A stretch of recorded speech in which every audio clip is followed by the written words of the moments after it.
There's a quiet tragedy in saving every penny for a future that never comes. Many people spend their best years working tirelessly, only to find that by the time they finally have the money to enjoy life, they no longer have the energy or health to do so. In Die with Zero by Bill Perkins, this is not just a sad possibility, it's the central warning. Perkins challenges the idea that financial security is the ultimate goal, reminding us that life's real wealth lies in the experiences we create while we still can. Die with Zero flips the traditional idea of success on its head. Instead of saving endlessly for retirement, Perkins urges us to invest our time and money in meaningful moments. He believes that money is a tool, not a trophy, and that its true purpose is to help us live a rich, memorable life filled with stories worth remembering. Bill Perkins himself embodies this philosophy. A hedge fund manager, professional poker player, and film producer from Houston, he has used his wealth not just to accumulate assets, but to craft a life full of adventure and connection.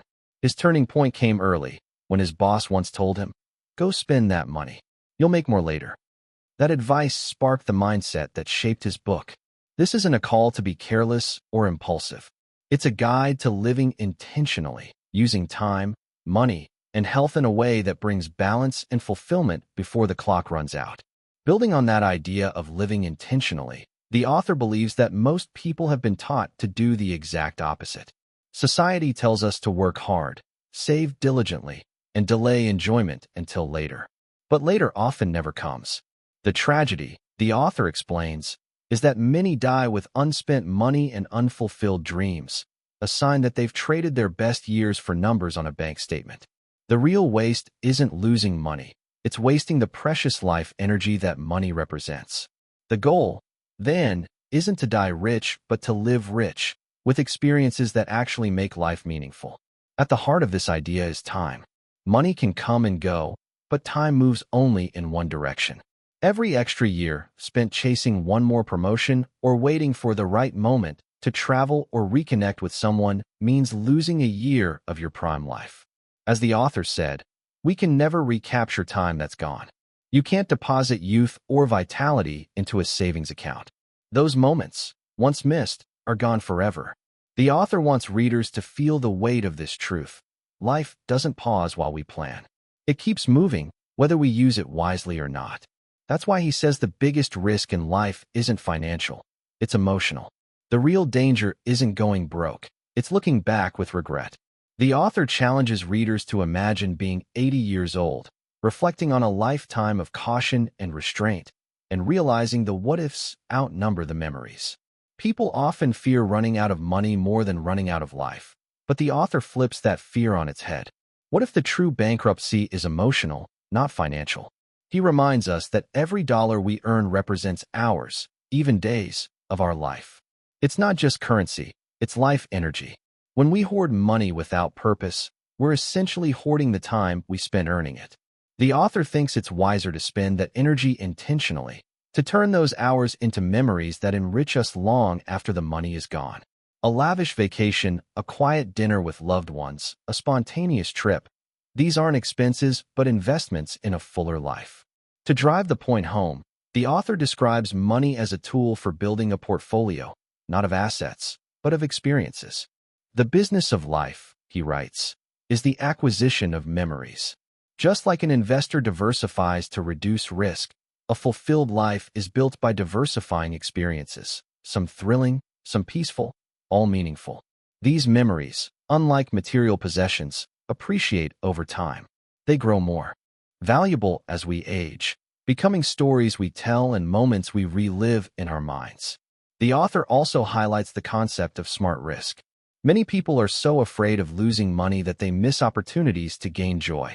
But often, the downside of saying yes, a few $100s lost, a brief inconvenience, is tiny compared to the upside of a memory that lasts forever.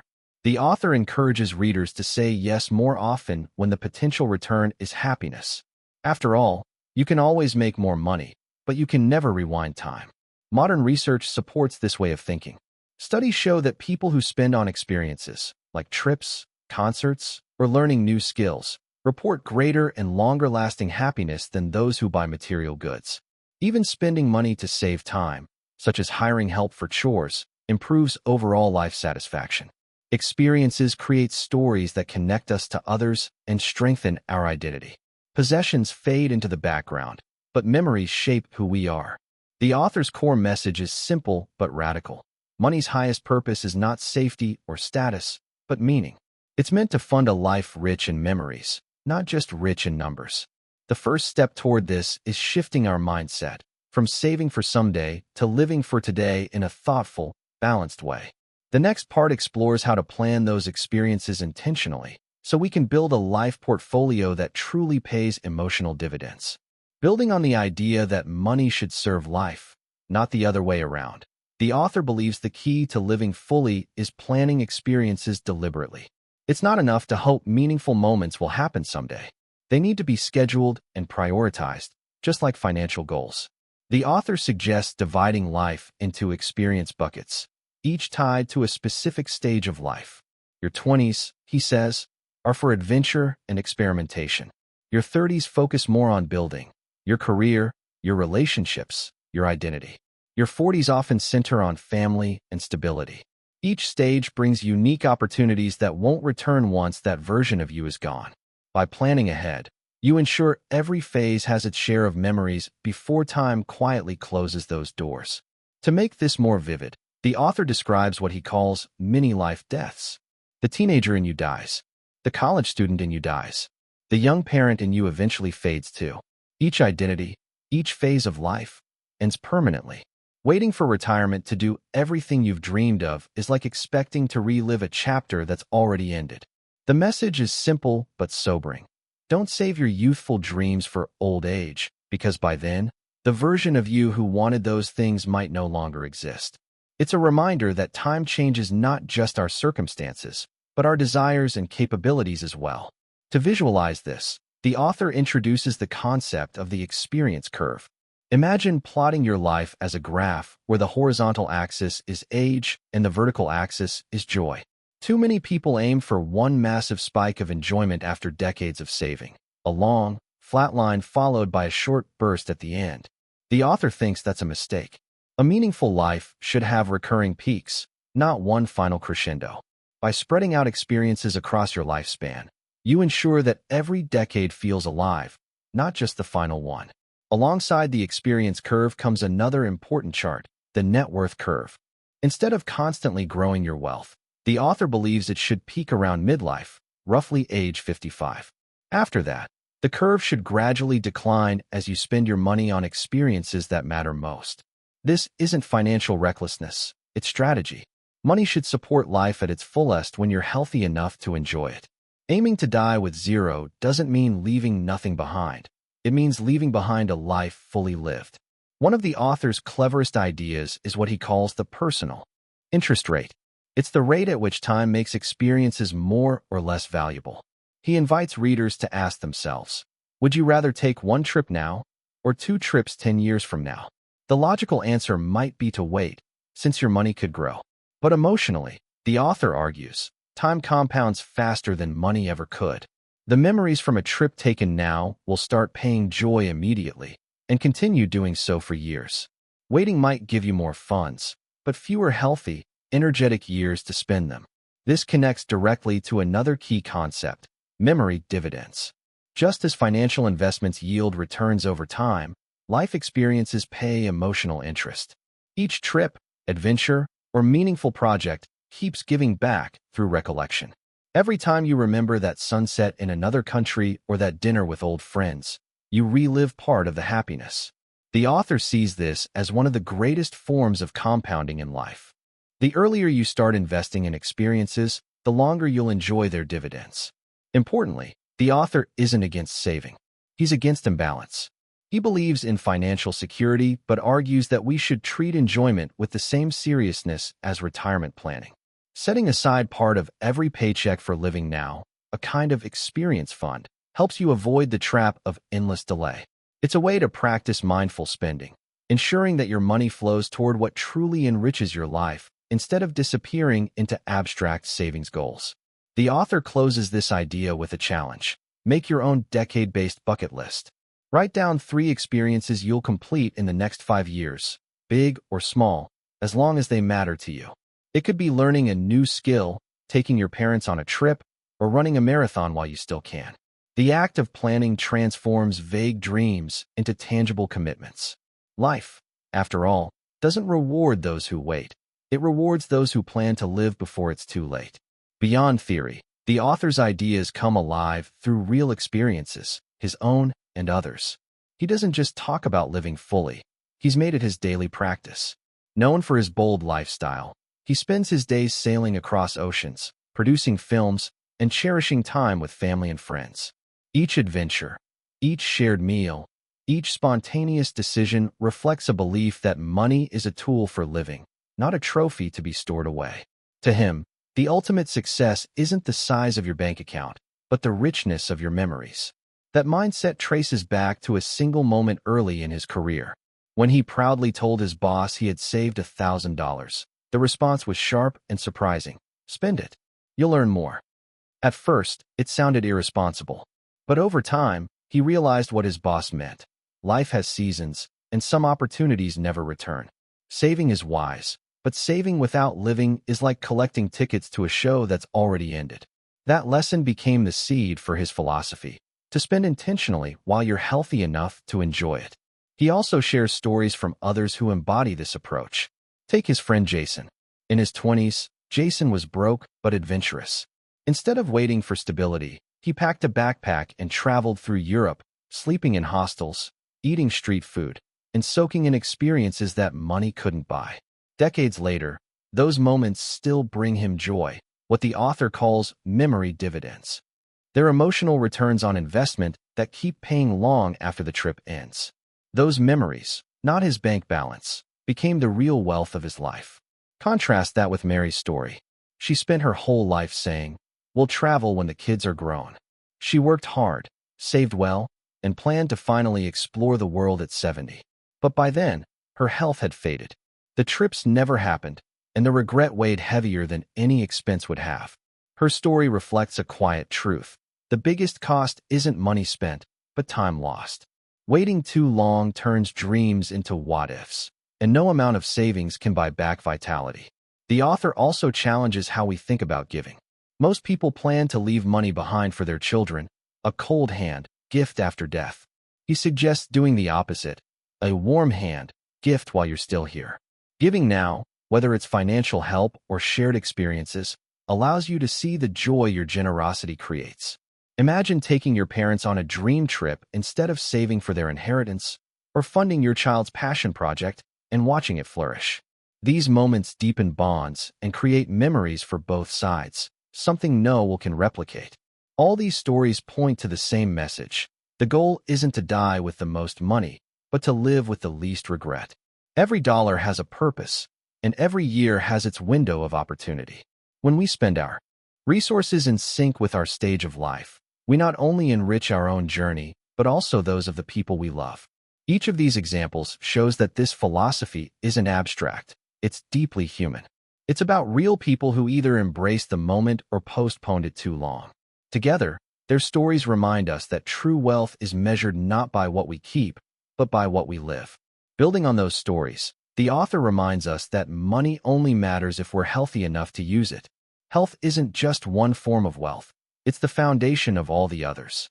Without energy, even the most exciting plans lose meaning. The author thinks that nothing affects your ability to enjoy experiences more than your health, because your physical state determines how much of life you can actually feel. $1 million means little if you're too weak to climb a mountain, travel, or even share a long meal with loved ones. Staying fit, sleeping well, and moving your body aren't luxuries. They're investments that expand your experience window, the period of life when you're healthy enough to live fully. Beyond health, connection adds the next layer of true wealth. Happiness grows when it's shared, and memories become more vivid when other people are part of them. The author encourages spending money on togetherness, a family road trip, a reunion with old friends, or even a quiet weekend away with someone special. These moments build a kind of emotional savings account that outlasts any paycheck. A shared laugh, a group photo, or a simple conversation often turns into the stories we cherish most. They become the legacy people carry long after we're gone. This ties closely to the idea of giving while living. The author said that generosity has a deeper impact when it's done with a warm hand, not a cold one. Instead of waiting until the end of your life to distribute wealth, share it now, when you can see the results. It doesn't always mean money. It could be helping a friend start a small business, funding a child's education, or taking your parents on that long-promised trip. The reward isn't just their gratitude. It's the joy of witnessing their happiness while you're still part of it.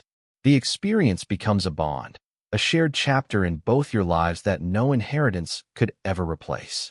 At its core, this philosophy redefines what it means to be rich. Real wealth isn't measured by cash, cars, or houses, but by love, laughter, and vitality. The author thinks that a modest life filled with health and human connection is far richer than a lonely one padded by luxury. Many people chase financial security so hard that they forget to secure emotional peace. But the truth is, joy doesn't always require grand gestures.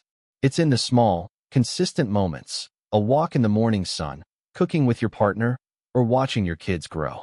These are the quiet riches that make life meaningful.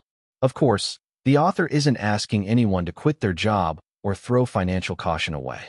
Balance is key. Living fully doesn't mean reckless spending. It means conscious living. It's about integrating small experiences into your daily rhythm, savoring a meal instead of rushing through it, calling a friend instead of scrolling past their photo, choosing activities that bring joy instead of just filling time. Over months and years, these choices accumulate into a life well lived, not just a life well planned. Health and relationships, in the end, are the two currencies that never lose value. You can earn back lost money, but never lost time or missed connections. When you spend wisely on your well-being and the people you love, you create a kind of wealth that compounds every day. You can't buy more years, but you can make the ones you have count, fully, intentionally, and without regret. Following the focus on health and relationships, the author turns to the heart of Die with Zero, how to spend wisely without guilt or waste.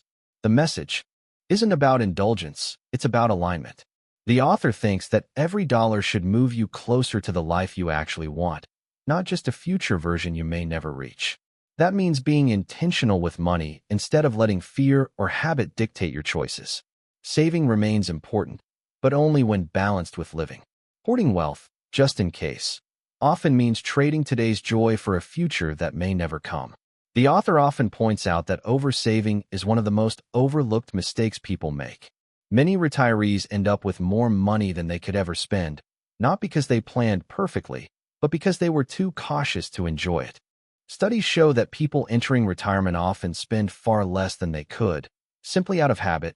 They've been saving so long that spending feels wrong. Yet the cost of this restraint isn't just financial, it's emotional.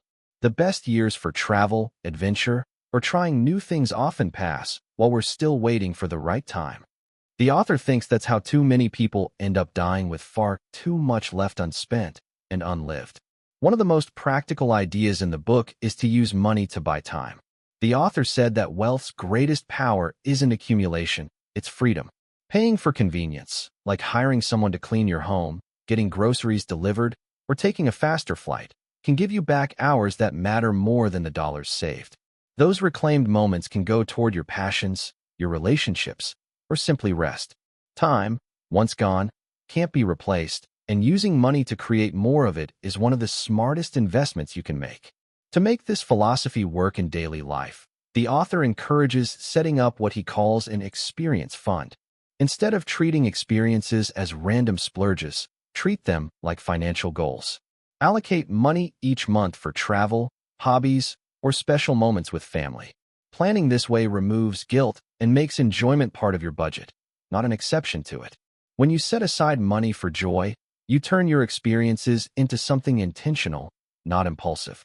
Over time, these planned moments form a rhythm of living that feels both satisfying and responsible.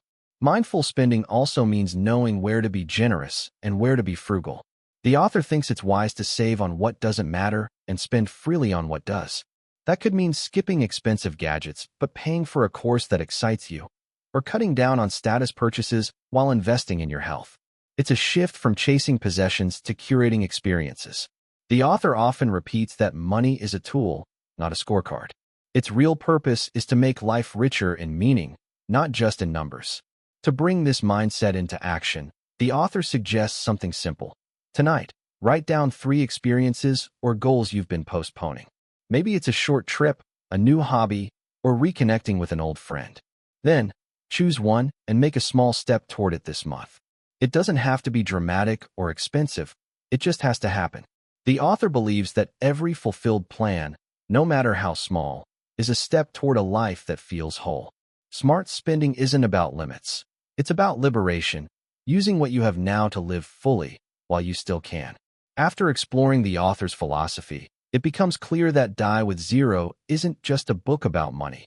It's about how to live before it's too late. Reading it makes you pause and question the silent trade-offs we make every day. More work for more savings, but less time for the things that matter.